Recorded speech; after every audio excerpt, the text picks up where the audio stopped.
Dhanik Bharat educational institutions inter IIT JEE NEET admission open. దేశ రాజకీయ వ్యవస్థలో అత్యంత కీలకమైన మార్పులకు నాంది పలకాలని భావించిన 130వ రాజ్యాంగ సవరణ బిల్లు 2025 ఆమోదానికి తాత్కాలికంగా బ్రేకులు పడ్డాయి. ఈ బిల్లుపై విస్తృత పరిశీలన కోసం ఏర్పాటైన సంయుక్త పార్లమెంటరీ కమిటీ దీనికి తక్షణ ఆమోదం తెలపలేదు. ఢిల్లీలోని పార్లమెంట్ అపెక్స్లో నిర్వహించిన శుక్రవారం జరిగినటువంటి కీలక భేటీలో ముసాయిదా నివేదికపై ఓటింగ్ జరగాల్సి ఉండగా ఈ బిల్లుపై మరింత లోతైన సంప్రదింపులు, సమగ్రమైన విచారణ అవసరమని కమిటీ సభ్యులు అభిప్రాయపడ్డారు. దీంతో ఈ ప్రతిష్టాత్మక బిల్లు రాబోయే వర్షాకాల సమావేశాల్లో చర్చకు వచ్చే అవకాశాలు పూర్తిగా కనుమరుగయ్యాయి. గతేడాది కేంద్ర హోంమంత్రి అమిత్ షా పార్లమెంటులో ప్రవేశపెట్టిన ఈ ప్రతిష్టాత్మక బిల్లును సమగ్ర పరిశీలన కోసం జాయింట్ పార్లమెంటరీ కమిటీకి పంపించారు. లోతైన అధ్యయనం చేసిన జాయింట్ పార్లమెంటరీ కమిటీ త్వరలోనే జరగబోయే పార్లమెంటు వర్షాకాల సమావేశాల్లో తన నివేదికను సమర్పించడానికి సిద్ధమైంది.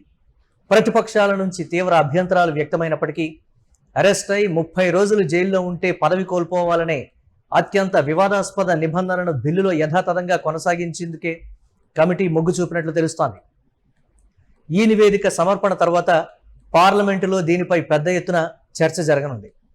130వ రాజ్యాంగ సవరణ బిల్లు 2025 ప్రకారం ప్రజాస్వామ్యంలో జవాబుదారీతనం, రాజ్యాంగ నైతికత కాపాడటమే లక్ష్యంగా కొన్ని కఠిన నిబంధనలను చేర్చారు. భారత ప్రధాని అలాగే రాష్ట్రాల ముఖ్యమంత్రులు, కేంద్ర లేదా రాష్ట్ర మంత్రులు ఎవరైనా సరే తీవ్రమైన క్రిమినల్ కేసుల్లో అరెస్ట్ అయ్యి వరుసగా 30 రోజుల పాటు కస్టడీ లేదా జైల్లో ఉండి బెయిల్ దక్కకుంటే వారి పదవి ఆటోమేటిక్గా రద్దవుతుంది.